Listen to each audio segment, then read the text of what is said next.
오늘 이 시간에는 막연한 건강 이야기나 위로성 말은 하지 않겠습니다. 대신 지금 이 순간 여러분의 삶을 실제로 지켜줄 수 있는 매우 현실적이고 중요한 이야기를 드리려 합니다.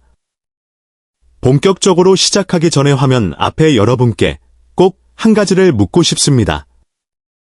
가볍게 넘길 질문이 아닙니다. 진지하게 답해보시기 바랍니다. 여러분은 지금 자신의 간 상태가 정말 괜찮다고 확신하십니까? 아마 10분 중 9분은 이렇게 말씀하실 겁니다. 나는 아무 문제 없다. 아주 건강하다. 지난달에도 대형 종합병원에서 비싼 돈 들여 정밀검진을 받았다. 수백 가지 수치가 표시된 결과지를 꼼꼼히 확인했고, 특히 간 수치인 GPT, GOT도 모두 정상 범위였으며, 의사도 문제없으니 잘 드시고 쉬라고 했다는 말까지 덧붙이실 겁니다. 하지만 만약 여러분이 그 차가운 종이 한 장을 건강보증서처럼 믿고 있다면 저는 그것이 오히려 생명을 가볍게 여기는 위험한 착각일 수 있다고 말씀드리고 싶습니다. 제가 이렇게 단호하게 말하는 이유는 분명합니다. 서울에서 진료하던 시절부터 이후 부산에서 한의원을 운영하면서까지 저는 같은 비극을 수없이 목격해왔기 때문입니다. 제가 아직도 잊지 못하는 한 환자분이 있습니다. 50대 중반의 기업 임원이었고 여기서는 김영호 상무님이라 부르겠습니다. 김 상무님은 자기 관리에 매우 철저한 분이었습니다. 1년에 2번 정기 검진을 받았고 검사 수치 하나하나를 철저히 신뢰하셨습니다. 어느 날 진료실에 오셔서 평소보다 쉽게 피로해지고 식욕이 떨어진 것 같다고 하셨습니다. 그러면서 최근에 받았다는 종합검진 결과지를 제 책상 위에 놓고 말씀하셨습니다. 검사에서는 간에 아무 문제 없다고 나왔는데 몸이 계속 불편합니다. 한 번만 봐주세요. 저는 검사지를 거의 보지 않은 채 맥을 짚고 손바닥을 살펴본 뒤 수면 상태부터 물었습니다. 몇 분이 지났을까요? 저는 조심스럽지만 분명하게 말씀드렸습니다. 간에 큰 이상이 있습니다. 조직이 굳어 있거나 종양이 있을 가능성이 큽니다. 김 상무님은 놀란 표정으로 되물었습니다. 설마요. 수치는 다 정상이었는데요. 하지만 결과는 냉정했습니다. 2달도 지나지 않아 극심한 복통으로 쓰러졌고 병원 검사에서 간암 말기 판정을 받았습니다. 이미 복수까지 찬 상태였습니다. 지금부터 말씀드리는 원리는 반드시 이해하셔야 합니다. 이건 과장이 아니라 생명을 지킬 수 있는 핵심 논리입니다. 우리가 건강검진에서 흔히 보는 간 수치, 특히 GPT 수치는 무엇을 의미할까요? 이 수치는 살아있는 간 상태를 보여주는 지표가 아닙니다. 간세포가 이미 손상되어 죽고 그 안에 있던 효소가 혈액으로 흘러나왔을 때 비로소 숫자로 나타나는 값입니다. 즉, 아직 간세포가 고통받고 있어도 죽지 않았다면 수치는 정상으로 나옵니다. 간에 혹이 생기거나 딱딱하게 굳거나 지방이 많이 쌓여 있어도 대량의 세포 파괴가 없다면 혈액 검사는 정상으로 표시됩니다. 반대로 수치가 갑자기 크게 상승했다면 이미 간세포가 대규모로 파괴되고 있다는 뜻입니다. 그때는 회복이 매우 어려운 단계일 가능성이 높습니다. 우리가 말하는 조기 발견을 기계에만 기대서는 안 되는 이유가 여기에 있습니다. 기계가 이상을 감지했을 때는 이미 병이 깊숙이 진행된 경우가 많기 때문입니다. 간을 흔히 침묵의 장기라고 부릅니다. 이 말은 절반만 맞습니다. 간은 통증 신경이 거의 없어 직접적인 통증으로 신호를 보내지 않습니다. 심장은 막히면 즉각 통증이 오고 위장은 아프면 바로 구토나 불편함으로 반응합니다. 그러나 간은 전체 기능의 상당 부분이 손상돼도 묵묵히 일을 계속합니다.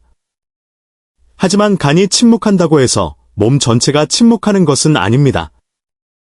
우리 몸은 매우 정교한 시스템을 갖고 있어 간에 문제가 생기면 반드시 다른 방식으로 신호를 보냅니다. 수면의 변화, 식욕 저하, 피부 변화, 대소변의 변화 등이 바로 그 신호입니다. 동양의학의 강점은 이러한 미세한 변화를 통해 겉으로 드러나지 않은 속의 병을 읽어내는 데 있습니다. 황제내경에도 속의 병이 있으면 반드시 겉으로 나타난다고 했습니다. 간의 이상은 결코 몸속에만 숨어있지 않습니다. 오늘 이 영상에서는 제가 오랜 임상 경험을 통해 정리한 간이 보내는 5가지 핵심 구조 신호를 구체적으로 설명드릴 예정입니다. 이 5가지 중 단 하나라도 해당된다면 간은 이미 도움을 요청하고 있는 상태입니다. 첫 번째 신호는 수면입니다. 잠드는 데는 문제가 없는데 새벽 1시에서 3시 사이에 이유 없이 또렷하게 깨는 경우를 주의 깊게 보셔야 합니다. 화장실 때문도 소음 때문도 아닌데 갑자기 정신이 맑아지고 다시 잠들기 어려운 상태가 반복된다면 이는 단순한 불면이 아닙니다. 한의학에서 새벽 1시부터 3시는 간의 시간입니다. 건강한 간은 이 시간에 깊은 잠을 유지합니다. 하지만 간에 종괴, 지방, 염증이 쌓여 굳어 있으면 기운이 제대로 흡수되지 못하고 튕겨나와 몸을 깨웁니다. 두 번째 신호는 냄새입니다.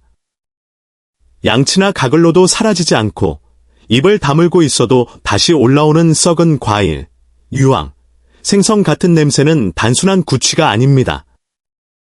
이는 간에서 처리하지 못한 독소가 호흡과 땀을 통해 배출되면서 나타나는 간독 신호입니다. 이 상태를 방치하면 암모니아가 혈액에 축적되어 중추신경계를 공격하고 심하면 간성 혼수로 이어질 수 있습니다.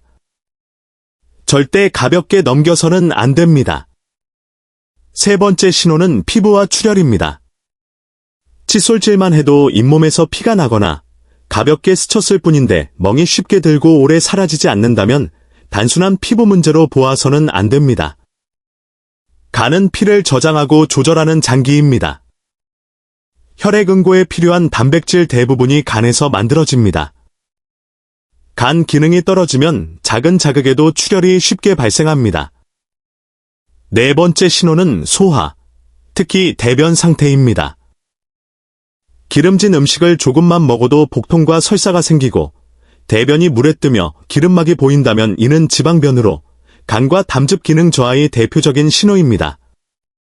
간 문제를 해결하지 않은 채 위장약만 복용하면 증상은 반복되고 몸은 점점 더 약해집니다. 설사가 잦다면 먼저 간을 돌아보셔야 합니다. 다섯 번째 신호는 황달과 혈관 변화입니다. 눈의 흰자위가 누렇게 변하거나 얼굴빛이 탁해지고 소변색이 진해졌다면 간 기능 이상을 의심해야 합니다. 또한 피부에 거미 모양의 붉은 혈관이 보이거나 손바닥이 붉게 달아오르는 현상 역시 중요한 경고 신호입니다. 이는 간이 빌리로빈과 호르몬을 제대로 처리하지 못하고 있다는 뜻이며 병이 상당히 진행된 상태일 가능성이 높습니다. 하나라도 해당된다면 미루지 말고 즉시 정밀 검사를 받으셔야 합니다. 이제 많은 분들이 불안해하실 겁니다. 그럼 지금 뭘 해야 하나? 하지만 이때 가장 위험한 선택은 무작정 약이나 고농축 보조제를 복용하는 것입니다.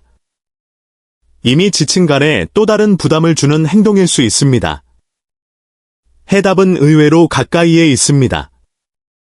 자연은 이미 충분한 해결책을 준비해 두었습니다. 가장 좋은 의사는 바로 여러분 자신이며 가장 좋은 약국은 집 근처 시장입니다. 그래서 저는 제가 직접 실천하고 환자들에게도 권해온 간 해독차, 일상에서 쉽게 구할 수 있는 5가지 음식, 그리고 비용 없이 할 수 있는 2가지 혈자리 자극법을 모두 알려드렸습니다. 건강은 선택사항이 아니라 유일한 조건입니다. 간은 말하지 않지만 분명한 신호를 보냅니다. 오늘 들은 5가지 신호를 반드시 기억하시기 바랍니다. 오늘부터 생활을 조금만 바꿔보십시오. 잠을 앞당기고, 술을 줄이고, 약에 의존하지 말고, 몸의 신호에 귀를 기울이십시오. 자연을 따르는 것이 결국 가장 강한 의학입니다. 오늘 영상이 도움이 되셨다면 저는 간을 회복하겠습니다. 라고 댓글에 남겨주세요. 이 영상이 필요한 분들과 꼭 공유해 주시기 바랍니다. 여러분 모두 좋은 간으로 좋은 인생을 살아가시길 진심으로 바랍니다.